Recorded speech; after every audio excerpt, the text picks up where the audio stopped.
Janet Yellen didn't disappoint this time around. After a two-day meeting of the FOMC, the Fed chief announced a 0.25% hike in benchmark US interest rates for the first time in almost a decade, marking an end of the near-zero interest rate regime of 7 years. Yellen said the American economy is on an upswing, with unemployment rate falling to a comfortable level. Markets across the world celebrated the news. Yellen's announcement, which confirmed a strong rebound in the US economy.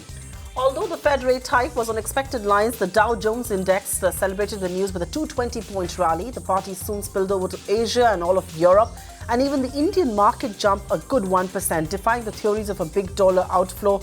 The government says India is well prepared to handle the situation.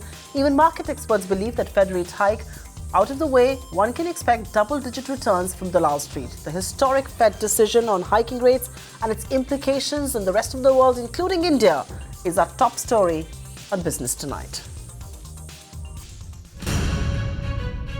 Janet Yellen didn't disappoint the markets this time around.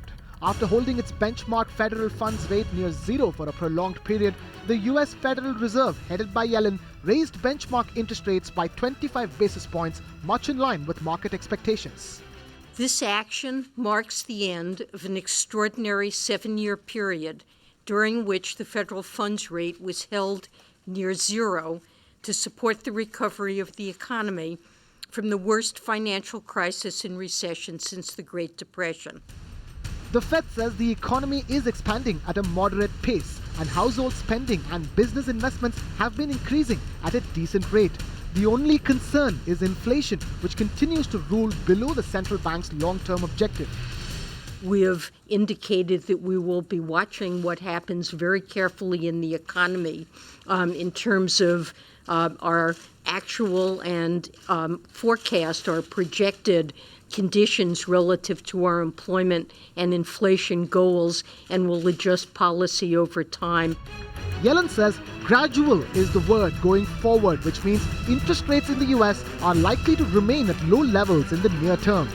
I think it's important not to overblow the significance of this first move. It's only 25 basis points. Monetary policy remains accommodative. Yellen may have played Santa by moving a little ahead of the curve, but there is nothing to cheer for investors who were hoping for some juicy hints from the Fed chief on the future direction of the monetary policy. But it's mission accomplished for her, as a recession looks less likely now. Krishnakumar, ET Now, Mumbai. Find us on Facebook at facebook.com/ETNow, and don't forget to click the like button. You can also follow us on Twitter at ETNowLive. To stay updated with all our programming, hit the subscribe button on our YouTube channel by logging on to youtube.com/user/ETNow.